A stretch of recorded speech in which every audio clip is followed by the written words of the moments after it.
They came from South America, where they caused the deaths of over 1,000 people. They are killer bees, and now they are spreading across America. They've been in Texas since 1990, where their ferocious attacks have sent dozens of victims to the hospital. And on July 15, 1993, the first American died as a result of a killer bee assault.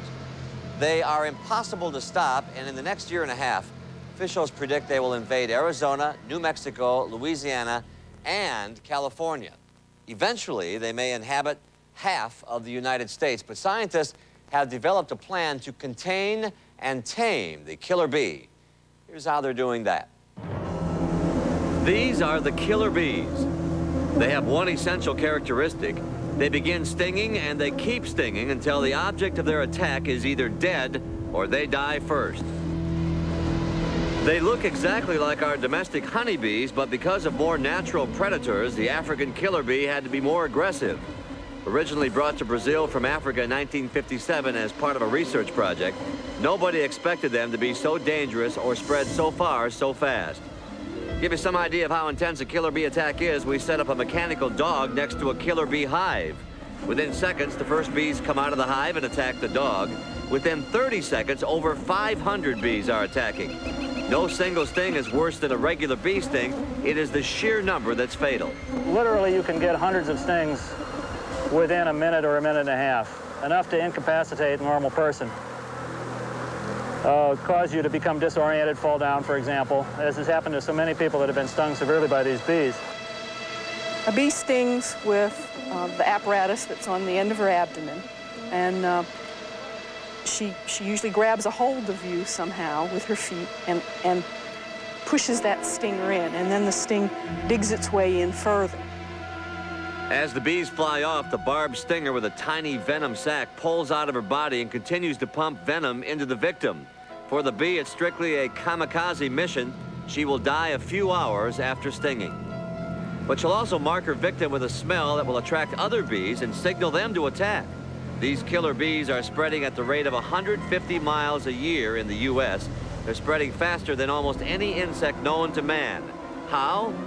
In a word, sex. As a matter of survival, they reproduce up to 20 times more often than the slower, more docile bees that we're used to. When swarms of killer bees move, they are not too particular where they set up housekeeping, making them an even greater threat to people. They will even infiltrate the wall of a house, so why not just kill all the killer bees?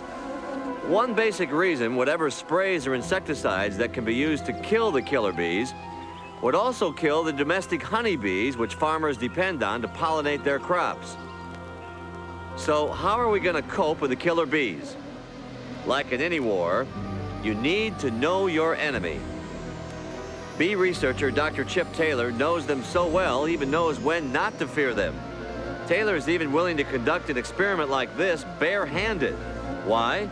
Because he's learned that killer bees attack only when defending their hive and not, like now, when they are stopped temporarily while searching for a new home. The effort to learn more about the killer bees has even gone high-tech.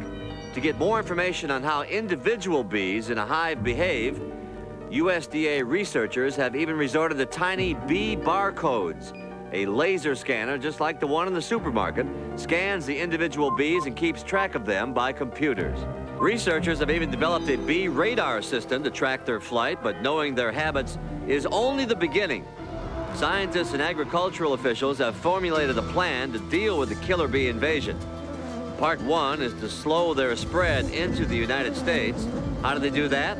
Through the use of quarantines. This is South Texas, the front lines of the killer bee war. These are the scouts of the war. Using a series of trap lines, a kind of roach motel for bees, these scouts can capture and track the location of the killer bees. The traps are scented with a lemon-like smell that attracts wild bee swarms. Working in teams of 2 for safety, and with specially designed bee suits, the teams carefully remove the trap. Don't drop it. Then they kill the bees with an insecticide, break open the hive, and take samples of the bees. If killer bees are found, the area is officially quarantined. Migratory beekeepers, whose bees help pollinate many of our crops, are banned from leaving until officials can inspect to determine that their bees are free of any of the African invaders. second part of the plan is more ambitious. Since we can't kill the killer bees, scientists are trying to change them, specifically their aggressive nature. Since killer bees and domestic honeybees commonly interbreed, scientists are using this tendency to try to breed out the African bee's aggressive behavior. How? By making sure that queens in all the hives that can be controlled remain the more docile domestic bee. We can control the queen. She's everybody's mother.